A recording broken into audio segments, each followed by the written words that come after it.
Welcome everybody to another session as we continue to explore the nervous system, seeking to understand the physiology and the different principles that allow our brains and our entire nervous system to work and allow us to interact with society. Today we want to begin looking at the motor system. Now, I thought it'd be interesting to listen to scientists, or one particular scientist, talk about his view of the motor system and him answering the question, why do we have brains? So let's begin with that. This is really quite interesting. Why do we and other animals have brains? Not all species on our planet have brains, so if we want to know what the brain is for, let's think about why we evolved one. Now, you may reason that we have one to perceive the world or to think, and that's completely wrong. If you think about this question for any length of time, it's blindingly obvious why we have a brain. We have a brain for one reason and one reason only, and that's to produce adaptable and complex movements. There is no other reason to have a brain. There can be no evolutionary advantage to laying down memories of childhood or perceiving the color of a rose if it doesn't affect the way you're going to move later in life. Now, for those who don't believe this argument, we have trees and grass on our planet without the brain, but the clinching evidence is this animal here, the humble sea sword. Rudimentary animal, has a nervous system, swims around in the ocean in its juvenile life, and on some point in its life it implants on a rock, and the first thing it does in implanting on that rock, which it never leaves, is to digest its own brain and nervous system for food. So once you don't need to move, you don't need the luxury of that brain. And this animal is often taken as an analogy to what happens in universities when professors get tenure. But that's a different issue. So I am a movement chauvinist. I believe movement is the most important function of the brain. That anyone tell you that's not true. Now, if movement is so important, how well are we doing understanding how the brain controls movement? And the answer is we're doing extremely poorly. It's a very hard problem. But we can look at how well we're doing by thinking about how well we're doing building machines which can do what humans can do. Think about the game of chess. How well are we doing determining what piece to move where? If we put Garry Kasparov here when he's not in jail against IBM's Deep Blue, well, the answer is IBM's Deep Blue will occasionally win. And I think if IBM's Deep Blue played probably anyone in this room, it would win every time. That problem is solved. What about the problem of picking up a chess piece, dexterously manipulating it, and putting it back down on the board? If we put a 5-year-old child's dexterity against the best robots of today, the answer is very simple. The child wins easily. There's no competition at all. But let me show you cutting-edge robotics. Now, a lot of robotics is very impressive, but manipulation robotics is really still in the dark ages. So this is the end of a PhD project from one of the best robotic institutes, and the student has trained this robot to pour this water into a glass. It's a hard problem because the water sloshes about, but it can do it. But it doesn't do it with anything like the agility of a human. Now, if you want this robot to do a different task, that's another 3-year PhD program. There is no generalization at all from one task to another in robotics. Now, we can compare this to cutting-edge human performance. So what I'm going to show is Emily Fox winning the world record for cup stacking. Now, the Americans in the audience will know all about cup stacking. It's a high school sport where you have 12 cups you have to stack and unstack against the clock in a prescribed order. And this is her getting the world record in real time.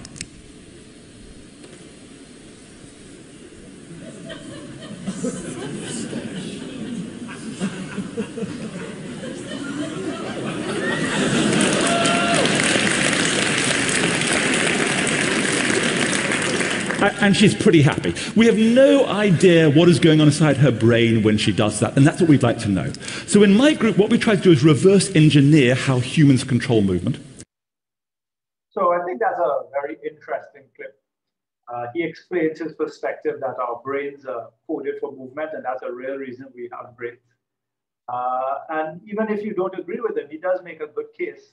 And he does highlight the fact that even though we're going to talk about movement today, there's still much that we don't understand.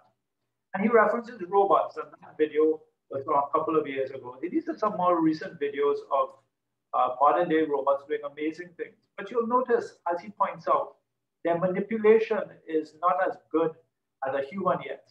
We're not going to play this whole video, but just interesting to see where robotic technology has reached.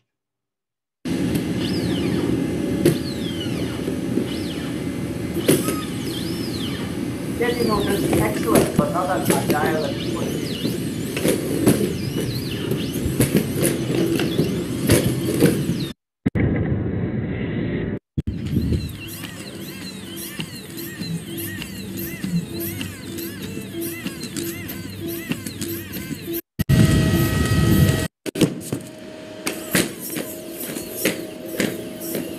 Here you have another robot picking up a box.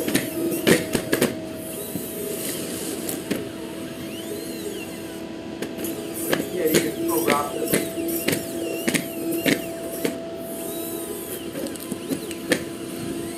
And you see the problem with the manipulation there. Still 3% target. Really very, very expensive.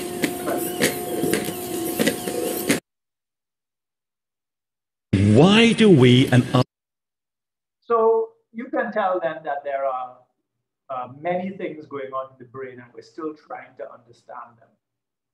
When it comes to movement, we talk about three types of movements. We talk about reflexive movements, and these are involuntary movements, for example, the knee jerk and the corneal reflex.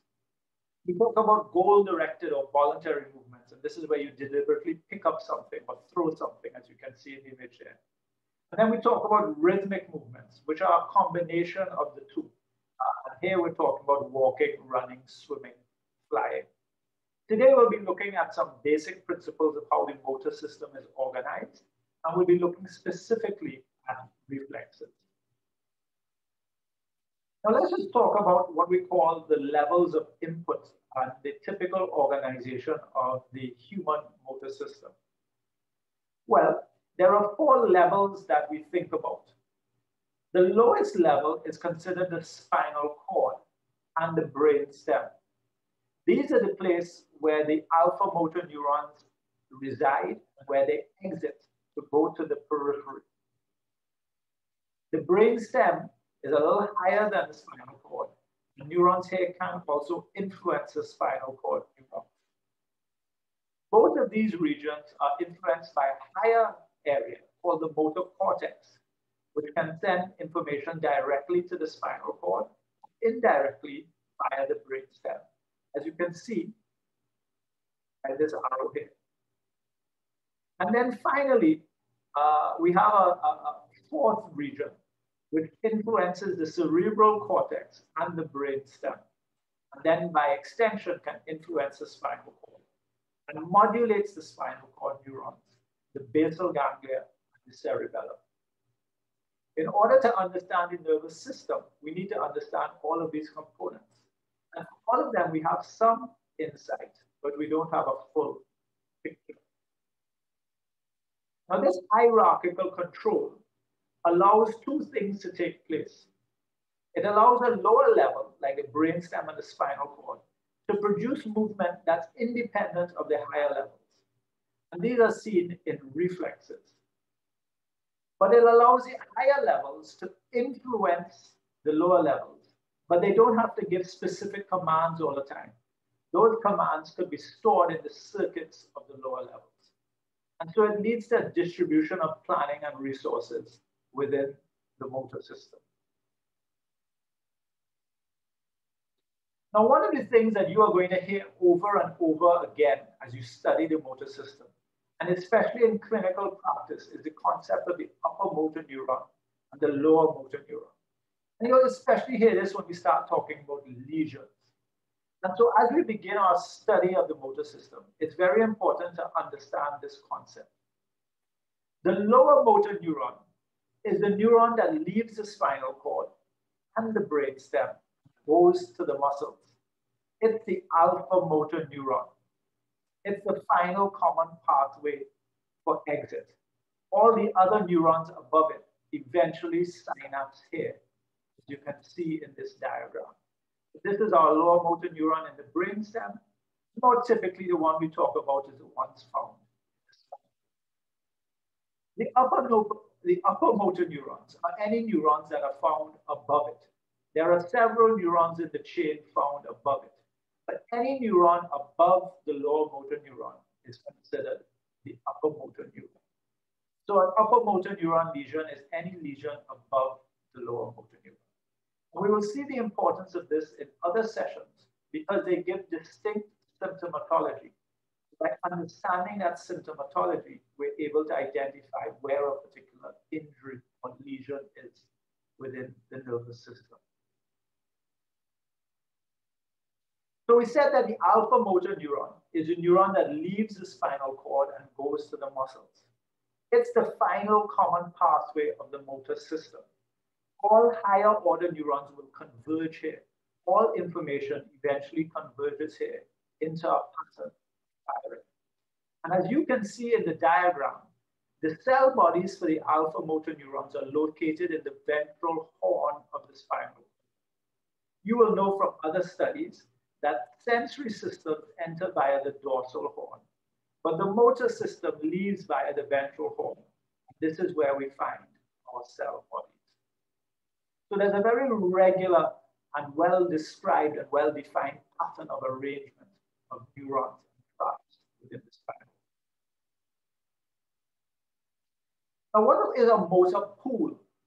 A motor neuron or a motor unit is a single motor unit plus all the muscle fibers that that neuron innervates.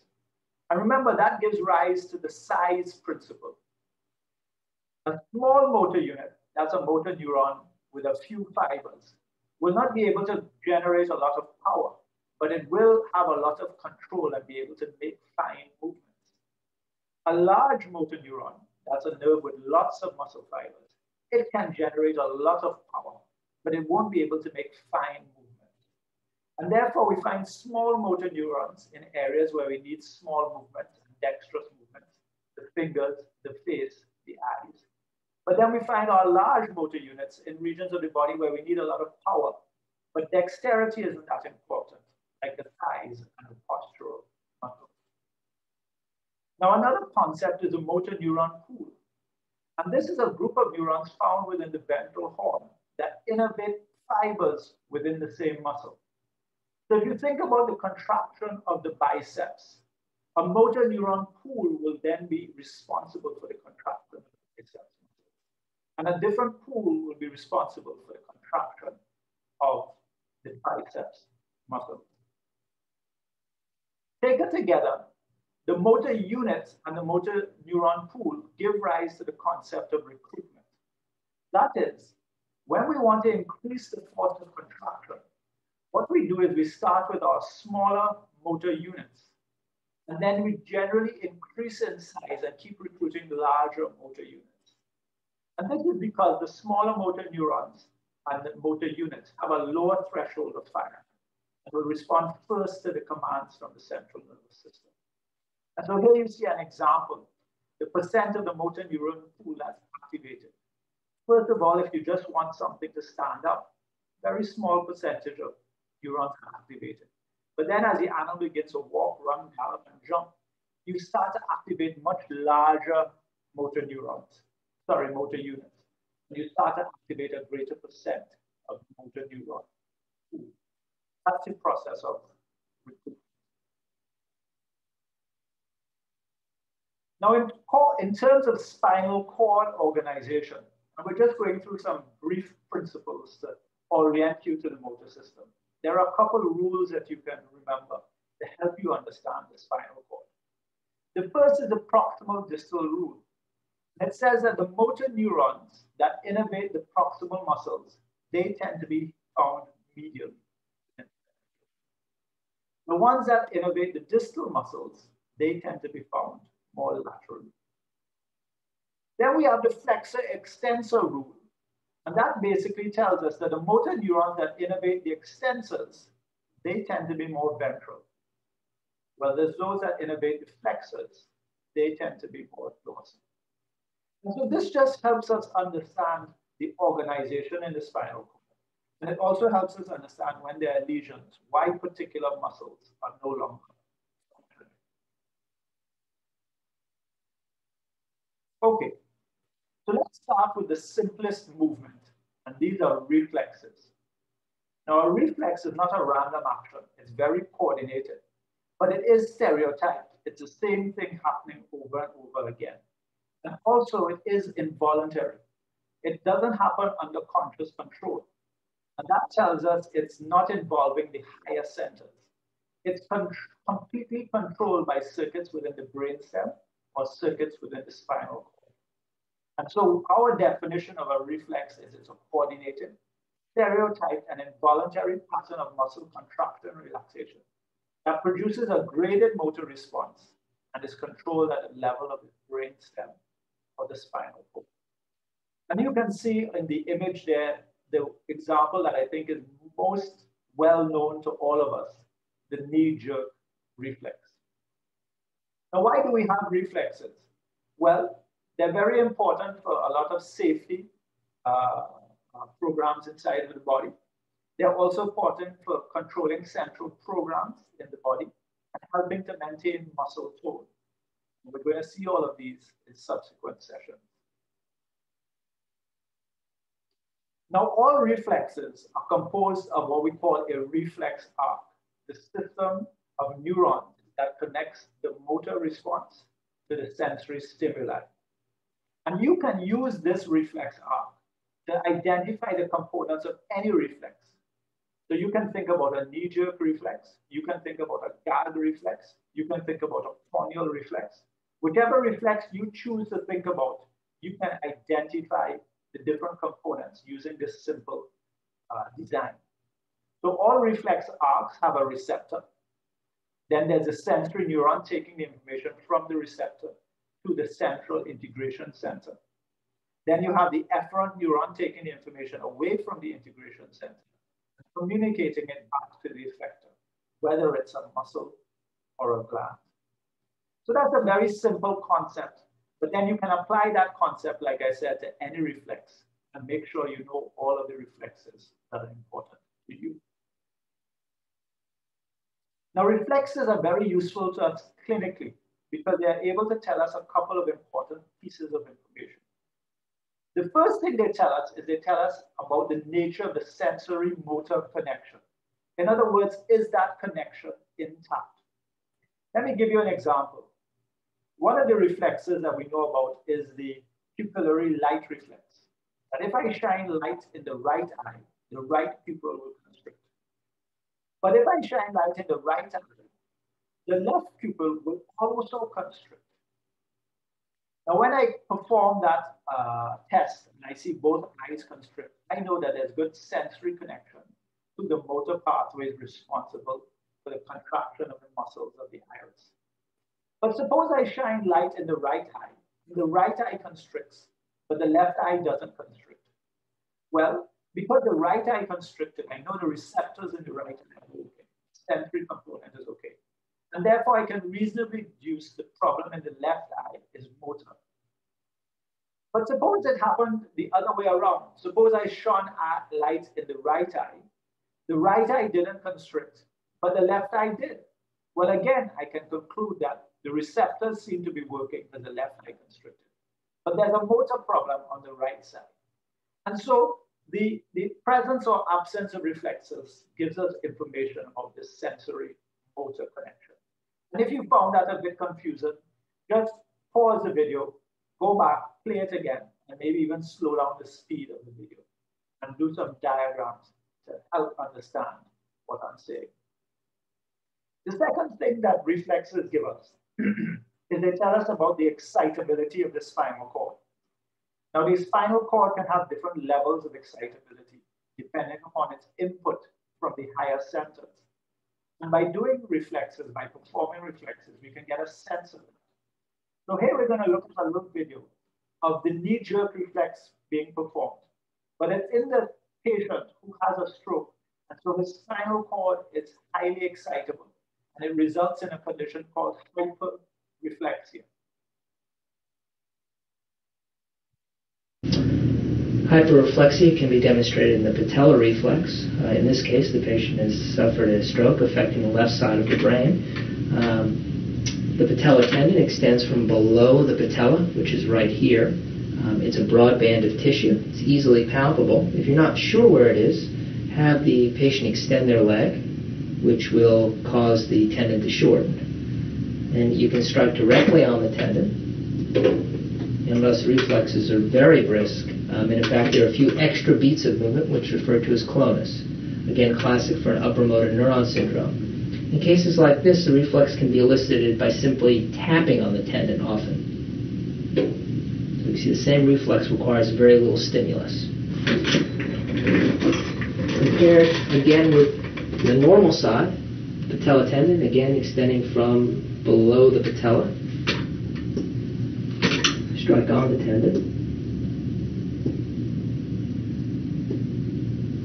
So that would be a normal reflex and certainly diminished compared with the side that's hyperreflexic. So I think that was a very, very good case of showing you how a reflex can tell you about the excitability or the vigor of the core. There you saw on the right side, very hyperreflexia compared to the left side, so much so that you could just tap the tendon and get the reflex. Okay, so let's study that reflex in a little bit more detail. Reflex, the knee-jerk reflex, is an example of a spinal cord reflex. And these are reflexes that are controlled at the level of the spinal cord.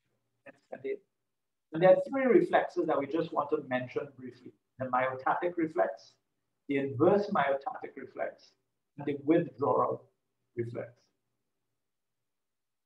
Now, the myotatic reflex is also known as a stretch reflex. And the knee jerk is the most classic example. Now, essentially what is happening when you have the knee jerk reflex is when you strike the patella tendon, what you do is you stretch the muscle. And that stretching of the muscle then causes a reflex contraction. And so in the case of the knee jerk, you stretch the patella tendon and you get a reflex contraction of the quadriceps muscle.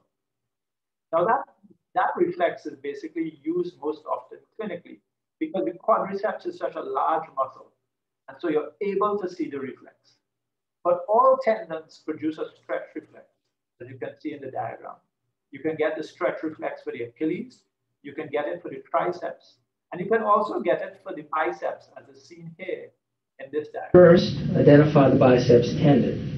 You can feel this in the antecubital fossa. It's a little bit to the medial side. If you're not sure where it is, have the patient contract their biceps, make a muscle, good, relax.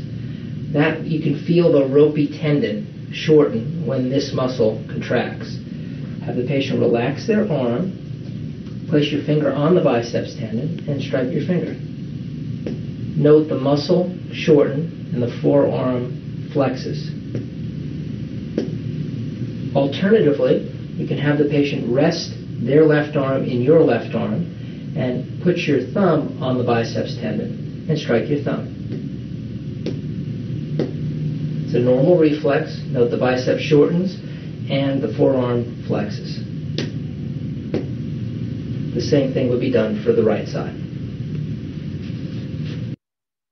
So you saw there the triceps reflex. I want you to notice it was not as obvious as the knee jerk that we saw a little while ago.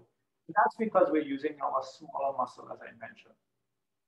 Now, it's a good idea for you to practice eliciting reflexes on normal people if you are studying medicine and you hope to be a physician. Because if you want to identify an abnormal reflex, whether it's hyperreflexia or hyperreflexia, it's a good example for you just to do reflexes on normal people, home, your parents, your brother, your sister, because that gives you a sense of what the normal looks like. It's a good idea to even explore your own body and, for example, feel the tendon, the biceps tendon. Just flex your biceps arm a little bit and feel in the antecubital fossa for a very strong rope-like structure. That gives you a sense of what a tendon is and what it feels like. So if you can appreciate some of these structures that you're learning about. First, now the question we have to ask ourselves then is, what is the receptor for the stretch reflex? And the answer to that is it's something called the muscle spindle. Now, the muscle spindle is a small organ or a small structure found deep within all skeletal muscles.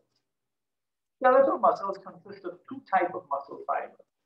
The first are called extrafusal, and you know they consist of myosin and actin filaments. But deep to the extrafusal fibers are a small group of fibers called intrafusal fibers. They don't have a lot of actin and myosin. In fact, they only have a few actin and myosin filaments that at the end. And collectively, they form this kind of bulging spindle-like structure, which we call the muscle spindle. You can see the muscle spindle in more detail here. It's composed of about 3 to 10 or 3 to 12 intrafusal muscle fibers that lie in parallel to the extrafusal fibers and connect into the tendons. Their central portions lack actin and myosin, and therefore their central portions have difficulty stretching.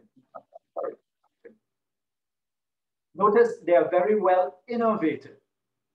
And you can see that in this diagram here. This diagram tells us that there are 2 types of intrafusal fibers.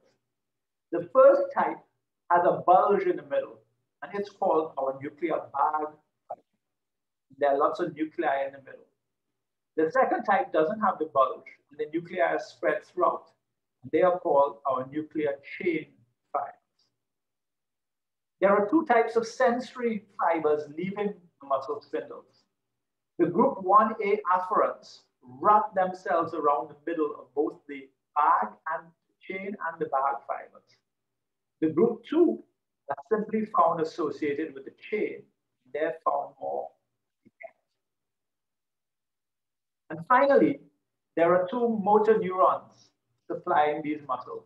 The alpha motor neurons go to the extrafusal fibers, but we also have gamma motor neurons that innervate the neurons of the spinal cord. Sorry, the neurons of the spindle.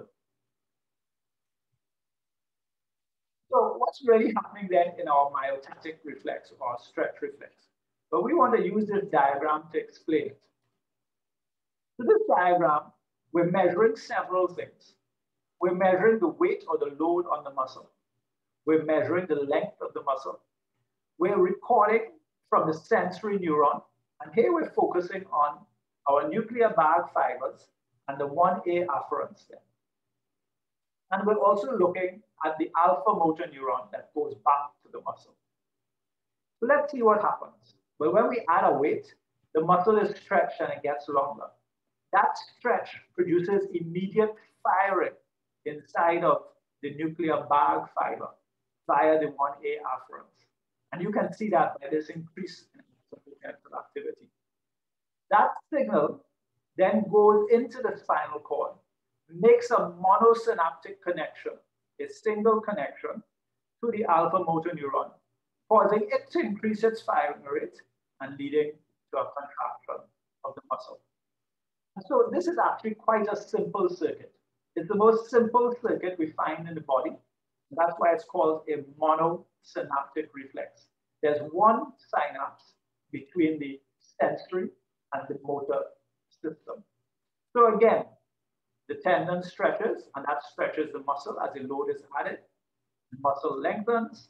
You have that being detected by the muscle fibers, the spindles. They start to increase their firing rate in the sensory neurons. That is signaled and sent by a monosynaptic excitatory connection to the alpha motor neuron. So we can then say that stretch reflexes, or the myotatic reflex, is monosynaptic. And the other thing you know from the knee jerk is it's ipsilateral. Now, not all reflexes are ipsilateral. Remember, I just pointed out to you that you can have a light reflex in which you shine light in the right eye and the left eye contracts, called the consensual light reflex. So that's an example of a contralateral reflex. But all stretch reflexes are ipsilateral. Now, there's an important thing to appreciate that happens at the same time. It's not considered part of the reflex, but it's happening at the same time. If our quadriceps are to be contracted via this stretch reflex, what about the antagonistic muscle? In this case, the hamstrings. You don't want them contracting at the same time. Actually, to facilitate that movement, you want them relaxing. And so that's achieved by the 1A afferent activating an inhibitory interneuron, which then inhibits firing to the antagonistic muscles, causing them to relax. So the 1A afferent from the spindle not only tells the quadriceps to contract, but it also sends a signal by an inhibitory interneuron to tell the antagonistic muscle. constraints to relax. And this process is called reciprocal inhibition. And that completes our understanding of our basic stretch reflex.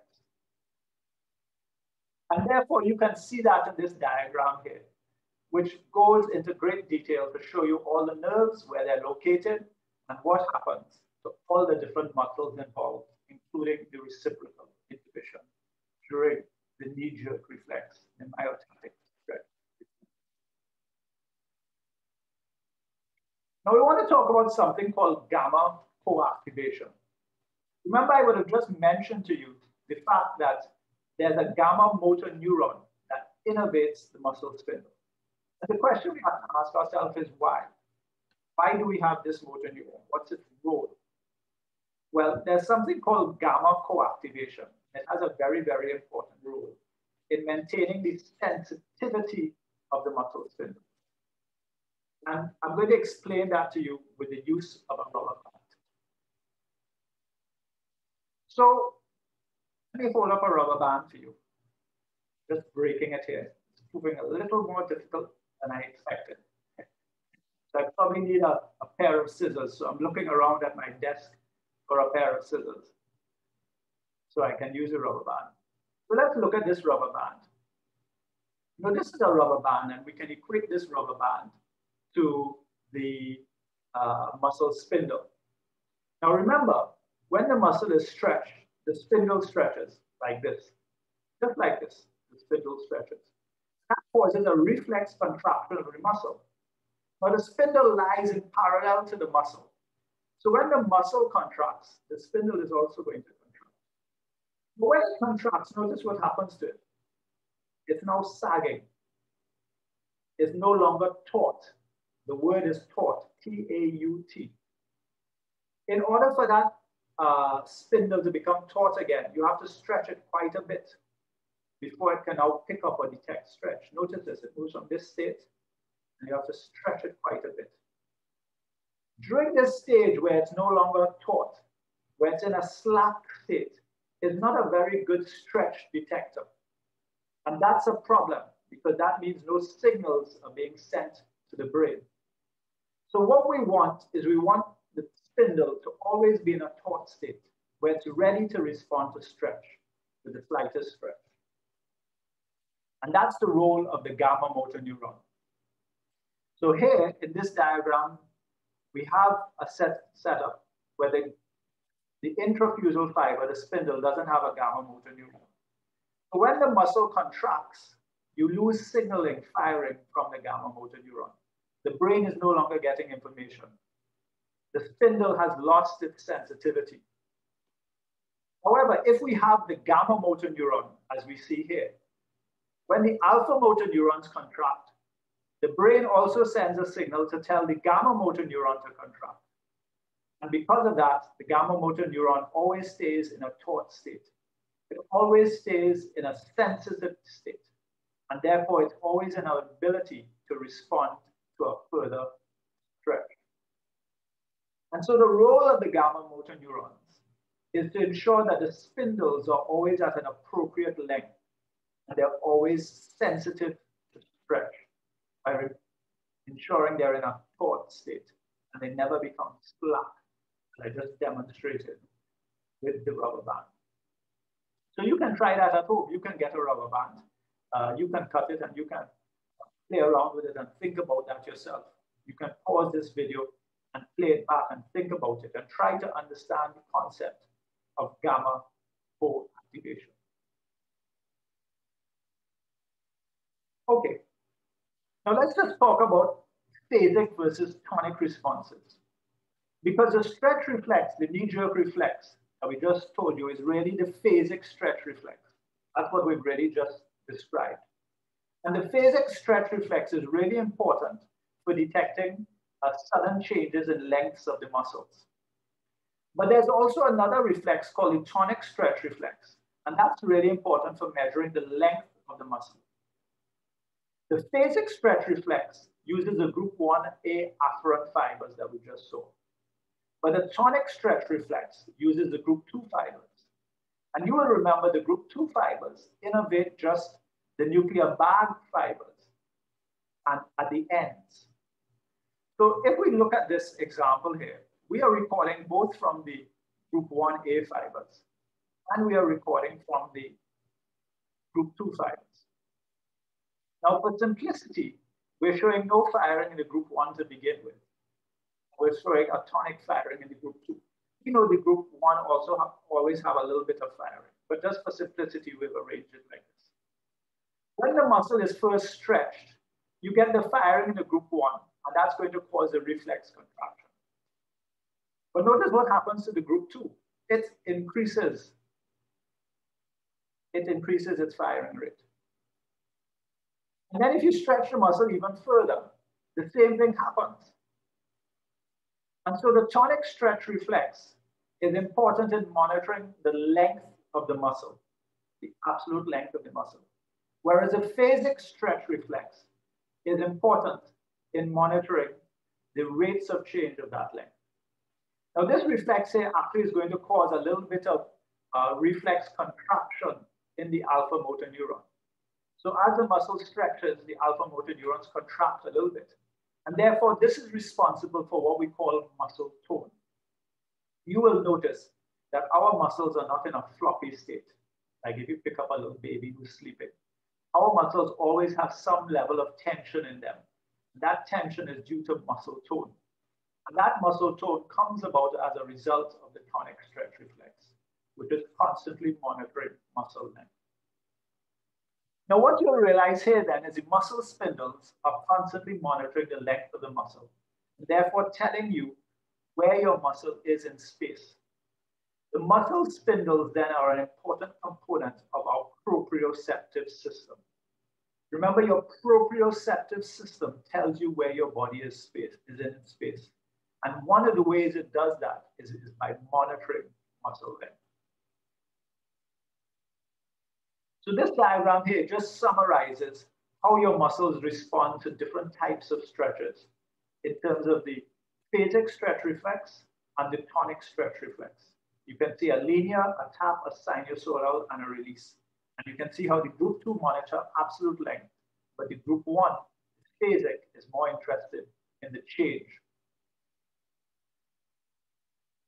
And this diagram gives you an example of how this can work together to help us with posture.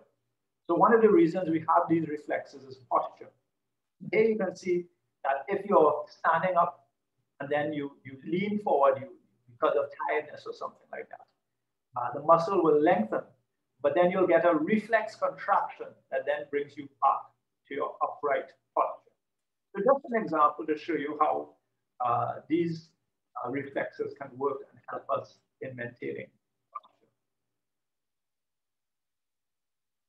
Okay. Another reflex that's important for proprioception is the inverse myotatic reflex, or the Golgi tendon organ reflex. In a way, we can say this is opposite to the stretch reflex. It's not the greatest term to use in physiology. But whereas a stretch reflex, you stretch the muscle and it contracts. In the inverse myotatic reflex, when there's a sudden forceful contraction, you get a relaxation of the muscle. So that's what happens with the Golgi tendon. If there's a sudden forceful contraction, the muscles are then relaxing. Why do we do this reflex? Well, originally it felt that this was protective, that if you had a sudden forceful contraction, there's a possibility of the tendon tearing away from the bone or injury occurring in the muscle. And so this reflex helped protect us from injury, preventing tearing and avulsion. More modern theories also think that this reflex is important for equalizing tension throughout the muscle, meaning that during a muscle contraction, because of unequal forces, all the fibers might not be contracting to the same extent. And if one group of fibers starts to contract too much, this reflex will activate and ensure there's a spread of the tension throughout the muscle. And again, help with control and reducing injury. Now, the receptor for this reflex is something called the Golgi tendon organ. It's found actually within the tendons themselves. And it is constantly monitoring muscle tension.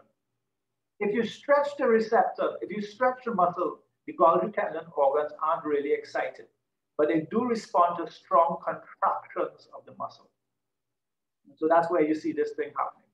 If you stretch the muscle, there's not too much change in firing. But when you contract that muscle, that's when these receptors really begin to fire and send their information via the group 1B afferents.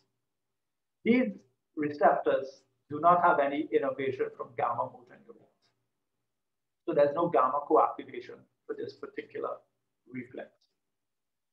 Now, taken together, you have your myotatic reflex and your inverse myotatic reflex. These are important components of proprioception. I want you, just for your interest, to read about a gentleman called Mr. Ian Waterman. He lost his sense of proprioception, and he's the only person in the world who was able to teach himself to walk without this sense. And it's a very interesting story, and it also tells you how much importance proprioception is to a simple thing like walking. How this feedback from the muscles telling us where they are in space is absolutely vital to allow movement to take place. Okay, the last reflex we just want to talk about is the withdrawal reflex. Remember, we said reflexes are very important for detection, and this is a good example. If you touch something that's going to lead to extreme tissue injury, like something very hot, it activates pain receptors, and then you lead to a withdrawal of that part of the body. The greater the activation, the greater the response. So if you just touch something very lightly, or that's not too hot, you'll just pull back your hand. But if you touch something quite forcefully that's very hot, you do not only pull back your hand, you might pull back your elbow, your shoulder, your entire body, depending on the strength of that stimulus. This happens for all parts of the body. So the site of the stimulus will determine which muscles are activated. This is a very complex reflex because it occurs across several joints, and therefore it's polysynaptic. When you pull back your finger, you don't just move the finger. You move the finger, you move the hand, you move the elbow. You might even move the shoulder. And this complex nature means that the latency is longer because it's polysynaptic. More neurons have to be involved. A feature of this reflex is you get flexion of the affected limb, but the limb on the opposite side of the body sometimes has to extend to maintain balance. So as you pull back and you flex to maintain your balance, you might find yourself extending the other arm. And when that occurs, that's known as a cross extension reflex. So a more complex reflex, but actually quite simple. And I'll leave you to do some more reading on this particular reflex. So those are the basic stretch reflexes modulated by the spinal cord. In other parts of your program, I'm sure you'll look at many other reflexes. Like I said, there's a gag reflex, there's a cough reflex, there's a swallowing reflex, there's a light reflex. But all of these reflexes have the same components of the reflex arc that I mentioned to you previously. So what I want to do is I just want to conclude with what are called primitive reflexes. And you are going to see the value of this when you do pediatrics, those of you who are studying to be physicians. What is a primitive reflex? Well, it's a reflex that originates in the central nervous system, and it's found in normal infants. But as the nervous system develops, the reflex becomes suppressed. And as a result, you don't find it in normal adults. It's believed that these reflexes are often mediated by the extrapyramidal system, which is fully functional or very much functional at birth. But as the pyramidal tracts of the frontal lobe gain more functionality, they inhibit these reflexes. So these reflexes are traditionally used to assess development of a child, a neonate or newborn child. And it's interesting just to look at a couple of them. Now, as I show you reflexes, let me put a disclaimer. Don't try these things at home. These are to be done by professionals, well-trained doctors. So the normal knee-jerk reflex, yeah, you can try that one at home. But these ones with the babies, let's leave these to the professionals. So the first we want to talk about is motor reflex, which is when a baby has a sudden loss of support They tend to spread out their arms and pull them in. They can be frying. So let's just see that in action. You can elicit the Moreau reflex by having him relax, unsuspecting, and then give him a sudden stimulus. And there's a good Moreau. Quiet and headlight midline. And then just give the stimulus of dropping him back a few inches. And that's a good normal response. Okay. So remember I said, don't try this at home. It tells us about sensory motor integration. And usually by about 6 months, it's disappeared. Another well-known reflex, primitive reflex, is the rooting or the sucking reflex, where the baby turns its head towards nourishment.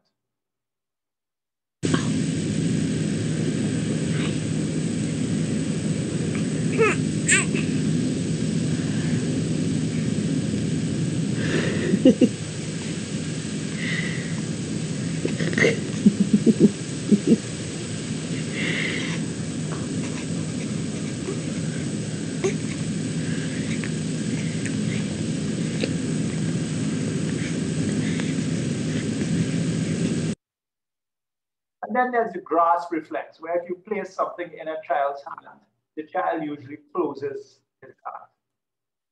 Look at the position of the hand. The hand should be able to open and close, but most of the time it is in a closed state, but not a tight closed state. We can elicit a grasp reflex by again putting the hand right there in the thumb, and again the baby is able to grasp. We can open the hand by stroking the side of the hand, and then just stimulate a grasp reflex just by again putting the hand right there and have a grasp reflex. Okay. Now I'm seeing a good grasp reflex there. This is a good grasp reflex there. In fact, you can simulate the grasp reflex and then lift the baby. If we can get it quiet there, you can see he's almost pulling himself up as far as the grasp reflex and able to hold on with that hand as far as just putting pressure. And there are other reflexes like the asymmetric tonic reflex and the step reflex. And like I said, those of you who are studying to be doctors, you'll look at these in a lot more detail when you do your pediatrics classes or residency. Now, like these reflexes tend to disappear by 6 months, and they're called primitive reflexes. And if they do appear, which is very, very unusual, then we know something has gone wrong in the nervous system. But one reflex that is quite helpful to us and that does often reappear in injury is called the Babinski reflex. Now, this reflex is seen in children, little babies, but it's not seen in adults. And if we see it in an adult, we call it the Babinski sign or Babinski positive. And what happens is if you apply a firm stroke to the side of the foot, you see the big toe dorsiflex and the other toes splay out in a Y direction. And that's not normal. If you do it in a normal adult, you won't see that. So let's see an example of that.